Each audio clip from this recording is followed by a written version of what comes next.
الرحمن الرحیم نحمده ونصلی ونسلم علی رسوله الکریم اما بعد۔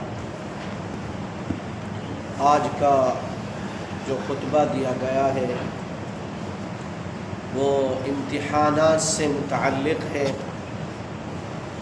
بہت سارے امتحانات آپ کی زندگیوں میں آئیں گے، اور ان میں سے سب سے اہم جو امتحان ہوگا وہ دنیا سے چلتے وقت سب سے اہم امتحان۔ آج اسی کے متعلق خطبہ ہے، سنیں گے تو انشاءاللہ بڑا فائدہ ہوگا، اور نہیں سنیں گے ثواب سے محروم رہے، ہے نا، معلومات سے محروم رہے۔ دنیا کے جتنے بھی امتحانات آتے ہیں، اختبارات آتے ہیں، خاص طور سے آج کل جو مدارس میں چلنے والے ہیں، یہ اسکولوں میں، تو ماں باپ ان کے لیے بڑی کوشش کرتے ہیں کہ میرا بچہ پاس ہو جائے، میرا بچہ اچھے نمبرات لے کر آئے، میرا بچہ اعلیٰ درجات سے کامیاب ہو، میرا بڑائی ہو، میری فخر ہو دنیا میں، ہے نا، میرا نام روشن ہو۔ اسی سے بس ہمیں عبرت اور نصیحت پکڑنی چاہیے۔ یہ ہمارے لیے آخرت کے امتحان کو بھی یاد دلاتا ہے، اور خود اللہ رب العالمین نے قسم کھا کر فرمایا فَوَرَبِّكَ لَنَسْأَلَنَّهُمْ أَجْمَعِينَ عَمَّا كَانُوا يَعْمَلُونَ، تیرے رب کی قسم ہے، ہم تم سے ضرور سوال کریں گے، پوچھیں گے، عَمَّا كَانُوا يَعْمَلُونَ، اس چیز کے متعلق جو تم نے دنیا میں کیا، تم اس سے بچ نہیں سکو گے، بلکہ تم سے ضرور بھی ضرور سوالات کیے جائیں گے، اور جواب آپ کو دینے، مجھے دینے ہوں۔ دنیا سے سب سے پہلا امتحان موت کا ہے۔ کیا ہے؟ سب سے پہلا امتحان کس کا ہے؟ بولا کرو تھوڑا سا تاکہ موت کا امتحان۔ ملک الموت آئے گا، روح قبض کرے گا، ہے نا۔ اب وہاں سے بھی پھر باتیں نکلتی کہ اچھی روح کے لیے، مومن روح کے لیے، ایمان والی روح کے لیے فرشتے بھی، مومن فرشتے آتے ہیں، نیکوکار فرشتے آتے ہیں، اور خبیث روح کے لیے، کافر کی روح کے لیے، اللہ پر ایمان نہ رکھنے والوں کے لیے فرشتے میں کریہ الشکل آتے ہیں، ڈراؤنے فرشتے آتے ہیں، اور آ کر اس کی روح قبض کرتے ہیں۔ کیا کرتے ہیں؟ روح قبض کرتے ہیں۔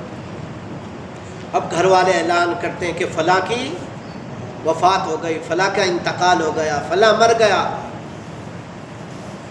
فلاں چلا گیا۔ اس کو یہ کوشش کی جاتی ہے کہ جلدی سے، اچھا اور یاد رکھو، مرنے والے کا سب سے پہلے کیا ختم ہوتا ہے؟ نام ختم ہو جاتا ہے۔ اچھا نام لیتا ہے کوئی مرنے والا کا؟ نہیں، بوڑی جلدی دفناؤ، بوڑی کو نہلا دو، بوڑی کو یہ کر دو، نام ختم ہو گیا۔ مرتے ہی کیا ہو گیا؟ ختم، نام ختم ہو گیا۔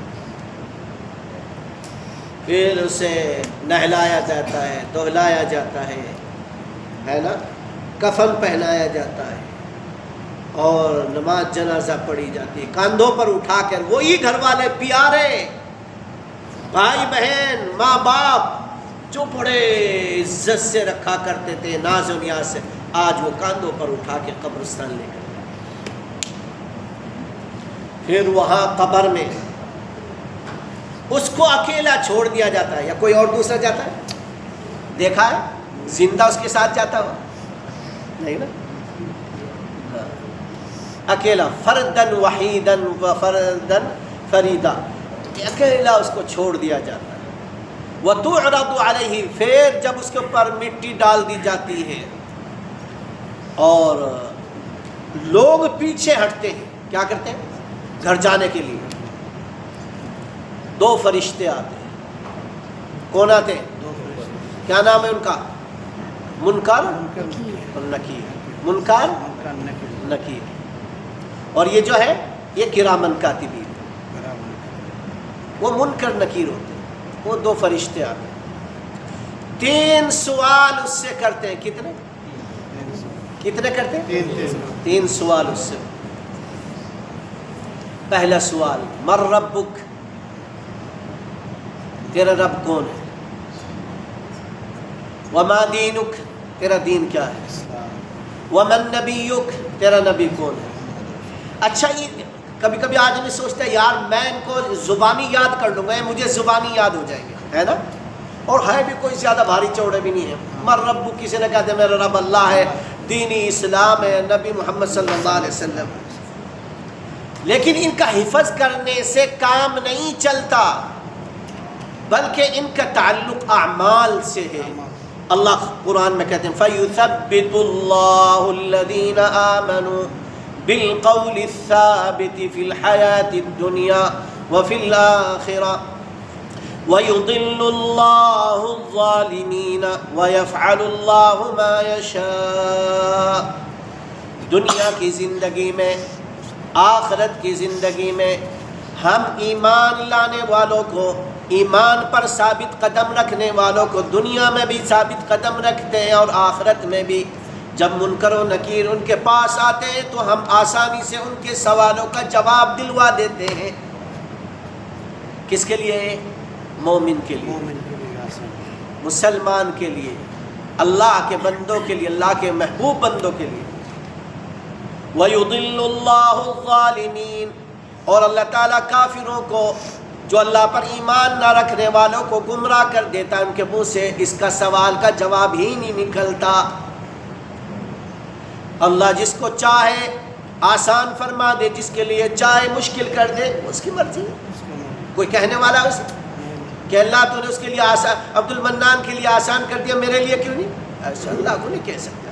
اللہ بہتر جانتا ہے. اللہ کی مرضی، جس کو جتنا چاہے دے، جتنا چاہے وہ عطا کرے، کوئی روکنے والا نہیں. فَيَقُولُ الْمُؤْمِنُ، مسلمان کہے گا، مومن کہے گا ربی اللہ، میرا رب اللہ ہے. وَدِينِ اسلام، اور میرا دین اسلام ہے. وَنَبِي محمد صلی اللہ علیہ وسلم، میرے نبی محمد کہہ دو صلی اللہ علیہ وسلم ہے. جب یہ 3 سوال کے جواب بندہ دے دے گا نا، اس سے فرشتے کہیں گے انظر الی النار، اب جہنم کی طرف ذرا آنکھ اٹھا کر دیکھو. کیا کہیں گے؟ جہنم کی طرف دیکھو. جب وہ جہنم کی طرف دیکھے گا تو دیکھے گا اس کا ایک ٹھکانہ ادھر تھا. فرشتے کہیں گے تمام تعریفیں اس اللہ کے لیے جس نے تجھے اس ٹھکانے سے، اس جہنم کے گھر سے بچا لیا. پھر کہیں گے انظر الی الجنہ، جنت کے گھر کی طرف دیکھ.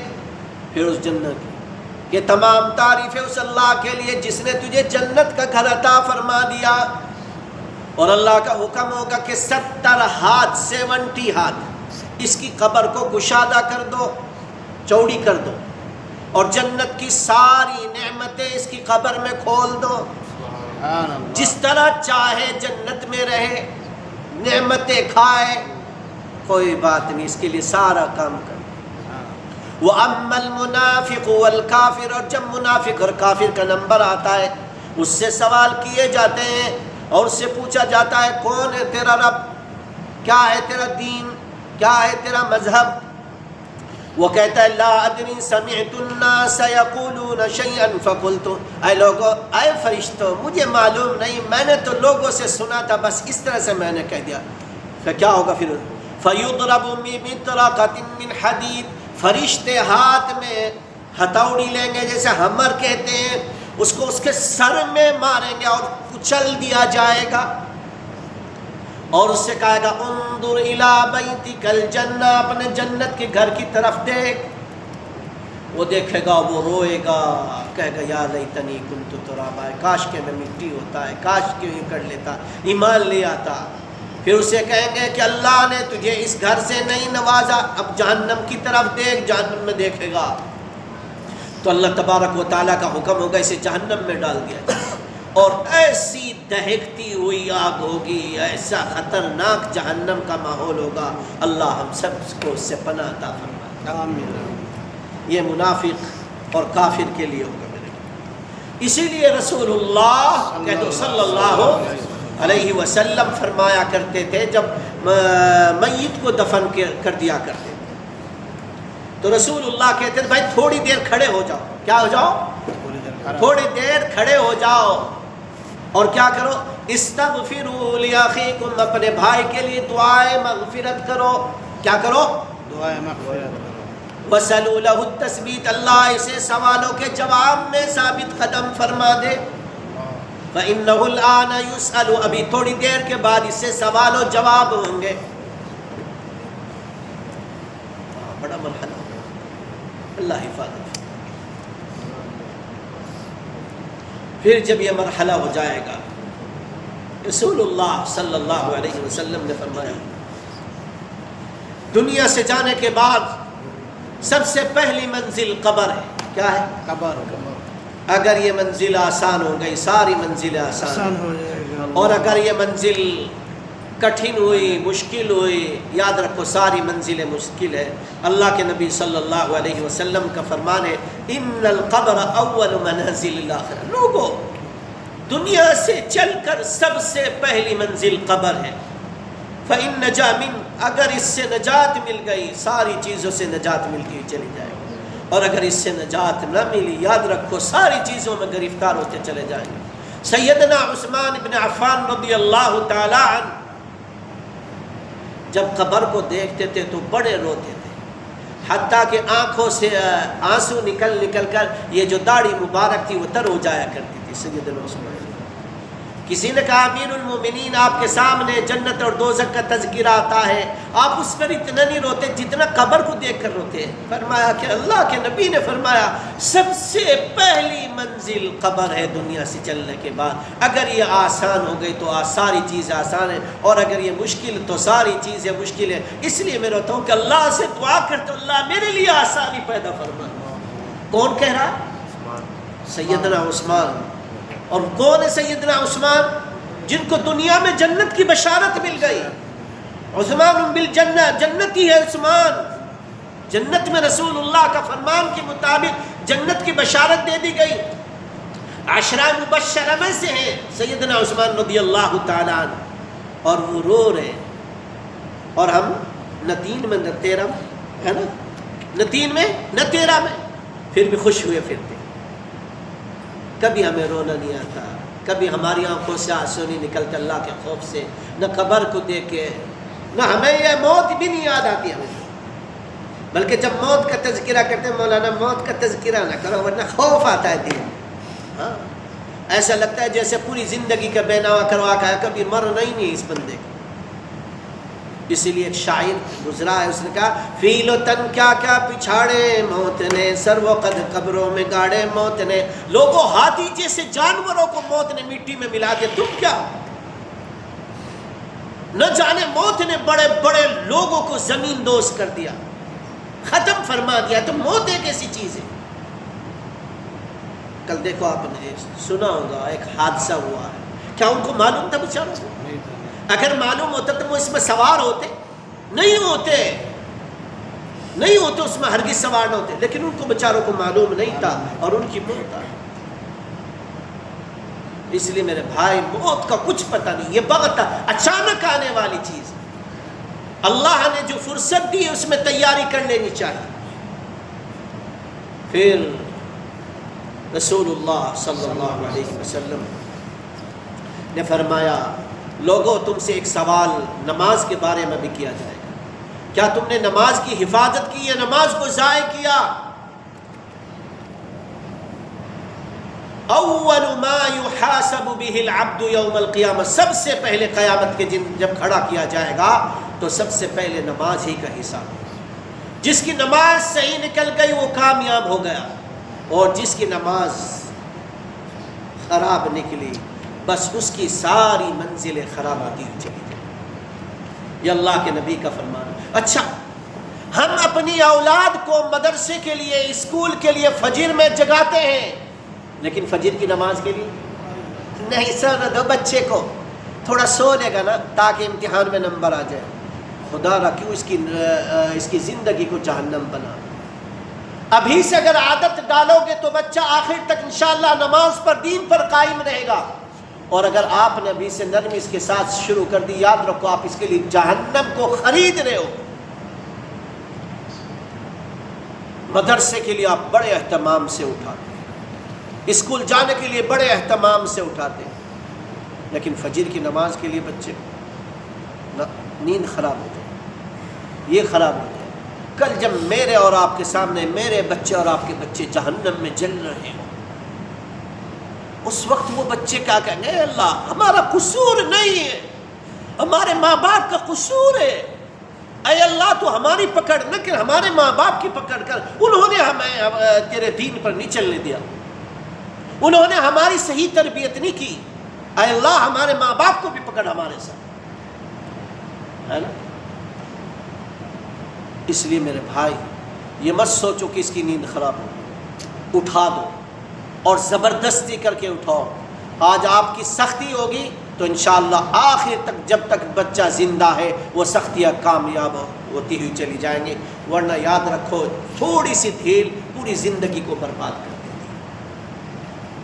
پھر رسول اللہ صلی اللہ علیہ وسلم نے فرمایا 4 چیزیں انسان کی ہیں اور چاروں کے متعلق سوال کیا جائے گا. نمبر 1 عمر کے متعلق سوال ہوگا، جوانی کے متعلق، مال کے متعلق، علم کے متعلق. لا تزول قدم عبد یوم القیامہ، اللہ کے نبی کا فرمان ہے کوئی بندہ اپنا قدم آگے نہیں بڑھا سکے گا جب تک یہ 4 سوال کا جواب نہ دے. نمبر 1 اس سے پوچھا جائے گا عن عمری فیما افنا، اے میرے بندے میں نے تجھے عمر عطا کی تھی 60 سال کی، 70 سال کی، 50 سال کی، اس کو تو نے کہاں خرچ کیا؟ اللہ تو حساب لے گا، کیسے کمایا، کہاں سے کمایا، یہ سب چیزیں اللہ رب العالمین پوچھے گا. عمر کے مطلب وعن شبابہ فیما ابلا، اے میرے بندے میں نے تجھے جوانی عطا کی، تو نے اس کو کہاں کہاں صرف کیا، کہاں کہاں خرچ کیا، کہاں استعمال کیا، اللہ کی فرما برداری میں، اللہ کی نافرمانی میں کہاں خرچ کیا، یہ بھی سوال ہے. وعن مالہ من این اکتسبہ وفیما انفقا، اور یہ جو تو نے مال کمایا کہاں سے کمایا اور کہاں خرچ کیا. جس کے پیچھے ہم دیکھتے ہیں نا کہ نہ حرام کو دیکھتے نہ حلال، اس کو حرام کو دیکھتے ہی نہیں، ہے نا؟ بس ہماری ایک تمنا ہے کہ ہمارے پاس مال آ جائے، مال آ جائے، مال آ جائے نا. مال، بہت سارے مال والے اللہ تعالیٰ نے یوں ہی ہلاک فرما دیا. ان قارون کان من قوم موسیٰ فبغى علیہ، قارون کو اللہ تعالیٰ نے اس کے مال سے ہی ہلاک فرما دیا. پڑھ لو تاریخ یار. پھر اللہ کے نبی صلی اللہ علیہ وسلم نے فرمایا وعن علمی ماذا عمل فی، جو علم دیا گیا تھا اس پر کتنا عمل کیا تم نے، یہ بھی اللہ کی عظمت. جس کا جتنا علم ہے اسی کے متعلق اس سے معلوم کیا جائے گا. پھر رسول اللہ صلی اللہ علیہ وسلم نے فرمایا لوگوں، اللہ نے تمہیں نعمت عطا فرمائی، اللہ نے آنکھ کی نعمت عطا فرمائی، کان کی نعمت عطا فرمائی، زبان کی نعمت عطا فرمائی، یہ دل عطا فرمایا، دماغ عطا فرمایا، جسم عطا، سب کے متعلق تم سے سوال ہوگا. قرآن کہتا ہے ان السمع کان والبصر آنکھ والفؤاد، یہ دل، کل اولئک کان عنہ مسئولا، سب سے قیامت کے دن تم سے سوال کیا جائے گا. یہ ساری چیزیں گواہی دیں گی، یہ انگلیوں کا بھی زبان ہوگی، آنکھوں کا بھی زبان ہوگی، منہ کا بھی زبان ہوگی، ساری چیزیں قیامت کے دن خود اپنی اپنی گواہی دیں گی. اس لیے میرے بھائی آج کا جو خطبہ تھا وہ اسی کے متعلق تھا کہ لوگوں اپنے نفس کا حساب کر لو، اپنے نفس کو اللہ کی عبادت پر معمور کر لو. لوگوں اس دن سے ڈرو جس دن کوئی بھی چیز تم سے چھپائی نہیں جائے گی، تمہارے اعمال تمہارے سامنے پیش کر دیے جائیں گے. یومئذ تعرضون لا تخفی منکم خافیہ، کوئی چھپنے والی چیز بھی تمہارے سامنے نہیں چھپے گی. ہاؤم اقرؤوا کتابیہ، اپنی کتاب پڑھو، لو اپنی کتاب پڑھو. انی ظننت انی ملاق حسابیہ، جیسے تم نے دنیا میں کیا وہی تمہاری کتاب میں لکھا ہوا ہے.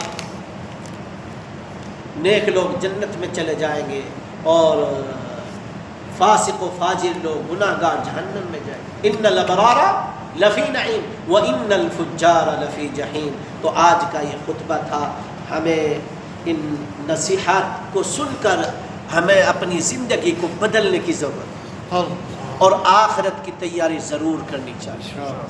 ہمیں بھی، اپنی اولاد کو بھی، اپنے بیوی بچوں کو بھی اور دوسروں کی بھی ہمیں فکر لاحق ہونی چاہیے. یا ایھا الذین آمنوا، اے ایمان والو، قوا انفسکم، اپنے نفسوں کو، اپنی جانوں، واہلیکم، اپنے اہل و عیال کو، وقودھا الناس والحجارہ، جہنم کی آگ سے بچا لو جس کا ایندھن انسان ہے نا، اور پتھر ہے جس کا انسان، اور پتھر جس کا لکڑیاں ہیں جس کی ایندھن وہ ہے، جس کا پیٹرول کیا ہے؟ انسان اور پتھر ہے. اس لیے میرے بھائی اپنے آپ کو جہنم سے بچا کر جنت والوں میں بنا لو. اللہ مجھے بھی اور آپ کو بھی عمل صالح کی توفیق عطا فرما دے. لا الہ الا اللہ الحلیم الکریم، لا الہ الا اللہ رب العرش العظیم، لا الہ الا اللہ رب السماوات والارض ورب العرش الکریم. اللہم صل وسلم علی عبدک ورسولک سیدنا محمد. اے اللہ، ہم تیرے گناہگار بندے ہیں، خطا وار ہیں، ہم سے خطا ہے سرزمین. اے اللہ، آخرت کو بھول بیٹھے، دنیا کو ترجیح دی. اے اللہ، اے دلوں کے بدلنے والے، ہمارے دلوں کو اپنی اطاعت کی طرف، اپنی فرما برداری کی طرف پھیر دیجیے. اے اللہ، ہمارے دلوں میں اپنے رسول کی محبت کو پیوست فرما دیجیے. اللہ، ہمیں آخرت کی تیاری کی توفیق عطا فرما دے. اللہ، قبر کی تیاری کی توفیق عطا فرما دے. اے اللہ، ایمان کے ساتھ حسن خاتمہ عطا فرمانا، سوء خاتمے سے حفاظت فرمانا. اور جب ہم قبر میں جائیں، اللہ اے رب ذوالجلال، ہمارے لیے ہمارے قبر کے سوال و جواب کو آسان کر دیجیے. اللہ، ان کے سوال و جواب کو آسان کر دیجیے. ہماری قبروں کو ہمارے لیے واسع فرما دیجیے. اے اللہ، جتنے لوگ اس دنیا سے رخصت ہو چکے ہیں سب کی قبروں کو نور سے منور فرما دے، سب کے درجات کو بلند کر دے، جنت میں اعلیٰ مقام عطا فرما دے. رب کریم، ہم میں سے جن کے ماں باپ اس دنیا سے جا چکے ہیں، اے اللہ، اے رب کریم، ان کی مغفرت فرما دیجیے، ان کے درجات کو بلند کر دیجیے. اللہ، ان کو جنت میں اعلیٰ مقام عطا کر دیجیے. اللہ، اے اللہ، ان کی قبروں کو نور سے بھر دے. اللہ، ان کی قبروں کو نور سے بھر دے، برکات سے بھر دے، رحمات سے بھر دے. اے اللہ، ان پر اپنا رحم فرما دیجئے. اللہ، رسول اللہ کی شفاعت ان کے حق میں قبول فرما لیجئے. اللہ، ان کی قبروں کو 70 ہاتھ چوڑا فرما دیجئے. اے اللہ، جنت کی ہوائیں، جنت کے بسترے، جنت کی نعمتیں، جنت کی راحتیں ان کی قبروں میں پہنچا دیجئے. اللہ، آپ ان سے راضی ہو جائے. اللہ، آپ ان سے راضی ہو جائیں. اللہ، ہم سے بھی راضی ہو جائے. اے اللہ، ہمیں حسن خاتمہ عطا فرمانا، سوء خاتمے سے حفاظت فرما دینا. اے اللہ، اس دنیا سے جب ہمارا جانا ہو آخری کلمہ لا الہ الا اللہ محمد الرسول اللہ بنا دینا. ہم میں سے جو بھی بیمار ہیں اللہ اسے شفا عطا فرما دے، تندرستی دے، عافیت دے، سکون دے. اللہ، میری بچی بھی بیمار ہے، اللہ اسے بھی شفا کاملہ دائمہ مستمرہ عطا فرما دے. اللہ، اس کے لیے آسانیاں پیدا فرما دے. اللہ، اس کے لیے، اس کی کڈنی کے لیے غیب سے انتظامات پیدا فرما دیجئے. اللہ، غیب سے انتظامات پیدا فرما دیجئے. اس مجمع والوں کی دعاؤں کو ان کے حق میں قبول کر لیجئے. اللہ، ہم میں سے جس کے اعز و اقارب یا اس مجمع میں جو بھی بیمار ہو اسے بھی شفا عطا فرما دے. بے اولادوں کو نیک صالح اولاد عطا فرما دے. جن کی اولاد نافرمان ہے اللہ، ان کی اولاد کو فرما بردار بنا دیجئے. اے اللہ، اے اللہ، ہم سب کی دعاؤں کو قبول فرما لے. وصلی اللہ علی نبینا